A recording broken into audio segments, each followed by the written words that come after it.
Elias, that was such a close fight. I could just imagine the after party that we talked about on Thursday. What a different after party it would have been if it had gone the other way.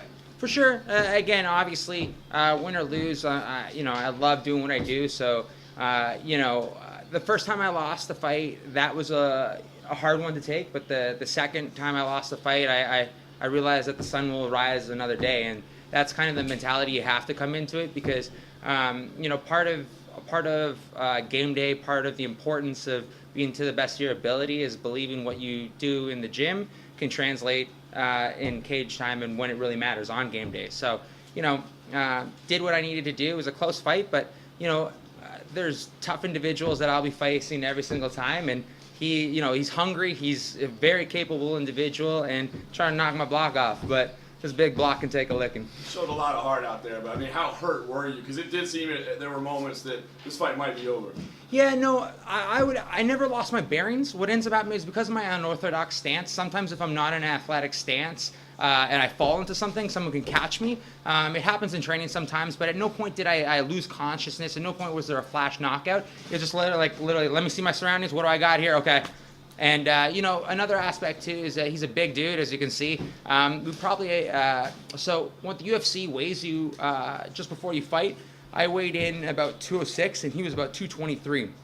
So in regards to the difference, but at the same time, I felt stronger than he did, especially more athletic in certain positions. And part of that is because of how green he is as an athlete, right? One of the things he's been calling me out before this fight started, and I like this fight because in many ways he's as green as I mentioned, and this is a perfect time to meet someone that who's hungry, who's obviously has a lot of great wins and even great fights in general, and has a lot of hype behind him. But he said he was gonna be the first person to finish me. Instead, he lost to the first ring boy ever. You said he weighed 223. Did they tell you his weight as well, or is it just something?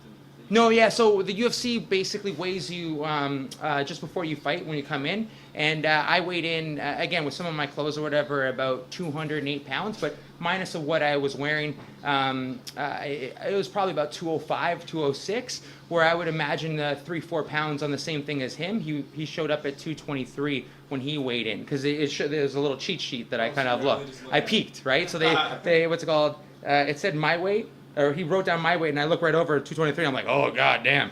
But then once we clasped together, I just felt stronger, just in a more athletic stance. I mentioned it before, but there's this old joke where these two guys are walking down an alley, and they see two guys in front of them, and he basically says, "Oh my God, there's two of them," right? Because there's two of us. But part of it, the idea is, again, the idea that, believing in my ability, believing what the magic I can do in training, and the importance of just kind of putting it all together on game day. Have you been able to soak in this win? I know it's been a dream of yours to fight for the UFC in Toronto, and you get the win. I'm sure you're just happy to hear your name called with a close decision like that, but have you been able to take this in right now? Yeah, no, again, it's one of those situations, the further it goes from the fight, the more you're able to kind of soak it in. Obviously, right now, it's a relief. As mentioned earlier, I have an after party at the Pint, and, it would have been a different atmosphere in some capacity if I didn't get my hand raised. But, I'm going to soak it in with a lot of people that I love, a lot of people that I know, and, I might not remember everything for the rest of the night, but we'll put it all together when I watch the fights with my coaches. They love and hate me right now because I did take a couple of licks, and, especially when I got Invicta 33 coming up next week, I got to put a little makeup on, and especially if I'm going to protect the moneymaker. As you talked about, this was a close fight. Were you confident when the cards were being read off? Were you nervous? Definitely nervous. Again, part of it is the situation where I thought I almost was so far ahead on the first round that sometimes you lose focus when you're pulling away that far. And sometimes it takes a punch in the face, like, oh yeah, we're doing this thing, right? You know what I mean? And I think that's what it was. I was so successful at what I was doing at the beginning, kind of doing my unorthodox style, that in many ways you kind of like, oh, well, it's working so well, let me try something else. No, it's working, so do that. And that's what I kind of did. Moreover, I felt so much more athletic, and I felt so much more, comfortable in the clinch. I should have done a little bit more of that, I think, especially pushing it against the cage like I did in my last fight with Trevor Smith, who was, again, a D1 wrestler, and I was able to out-clinch him. So, I'm going to learn from this fight, and I'm going to grow, and at the end of the day, 17-2 sounds a lot better than 16-2. You have a lot of stuff outside the cage in terms of, you've got the podcast, the ring boy duties and everything else. When are you looking to return? Because I know there's a lot of stuff outside the cage that keeps you busy.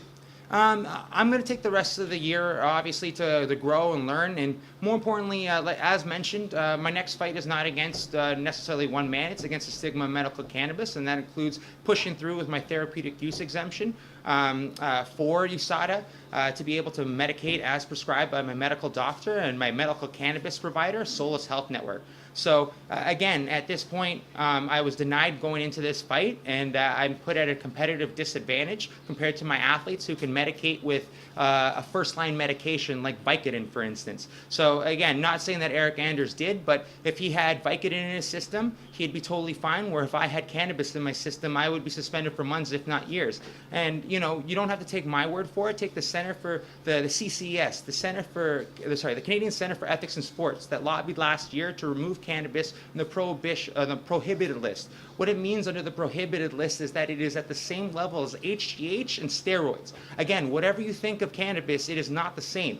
And what I'm asking is not to medicate on game day. I'm asking to medicate all the way up to weigh-ins, wake up during my fight, compete, and start medicating again.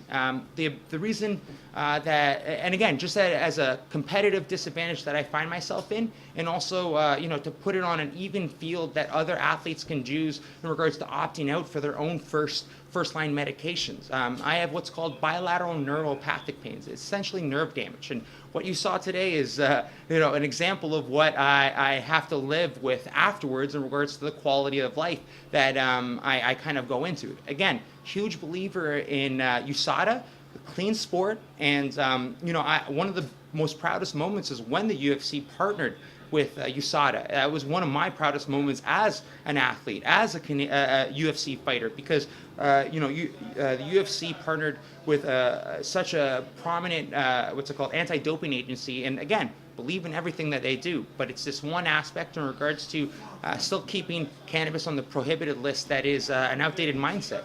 And, again, this is not just my fight. This is for every other Canadian athlete moving forward. Do you think with the fact that recreational, I know it's different, recreational pot being legal now in Ontario, do you think that may sort of open a few eyes in terms of USADA's perspective on the stigma of medical hopefully. cannabis? So going into deeper in that, beyond recreation, because recreation is actually just a change in the criminal code in Canada, where medical cannabis is a fundamental Canadian right for all Canadians because it is attached to healthcare.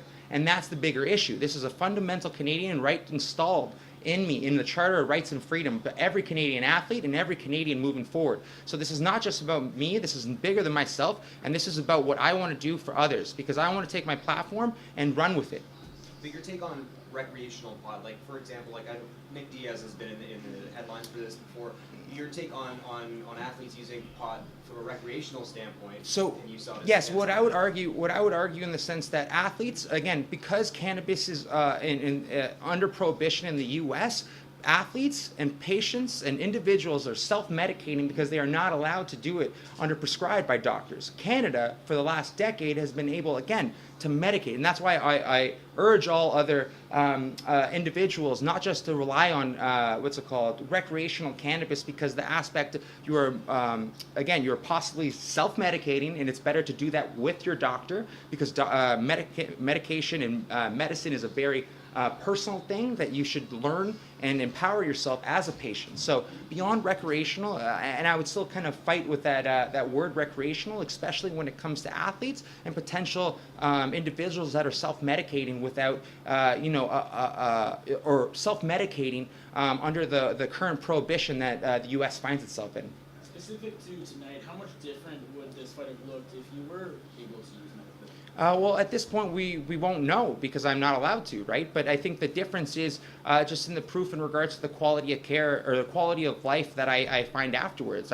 I have nerve damage that I already feel. Again, during that fight, I had different stingers and radiating pain throughout, but it's something I have to, again, right on my mouth guard and just push through.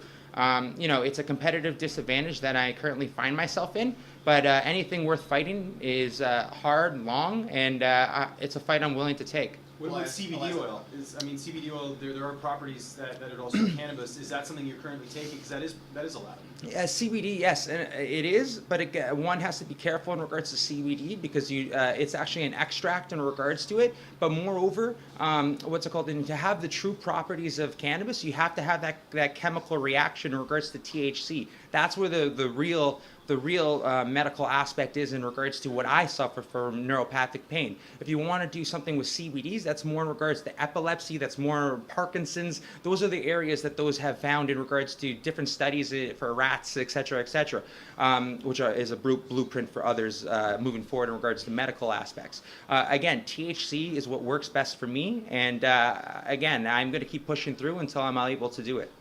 Elias, I think you said afterwards that you were inviting Eryk to maybe chill out with you after maybe smoke. Do you think he's going to take you up on that offer?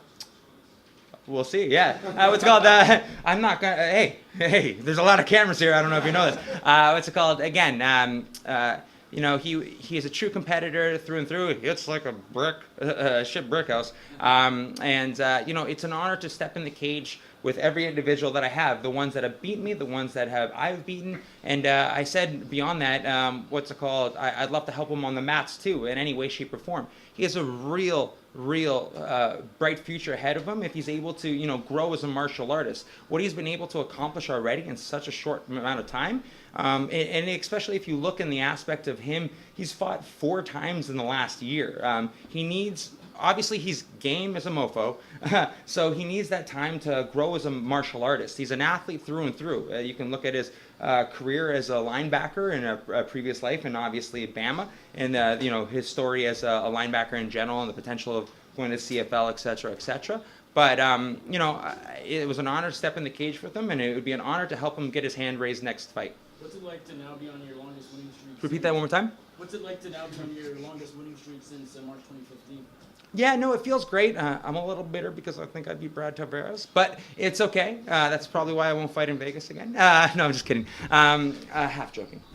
Point being, they just don't like me. I don't know. Okay, so just kidding aside. It feels great. Being 8-2 in the UFC is a great feeling. It just allows me to believe more in myself and my ability and my unorthodox stance. I guess if we're being entirely serious, will you fight in Vegas again or no?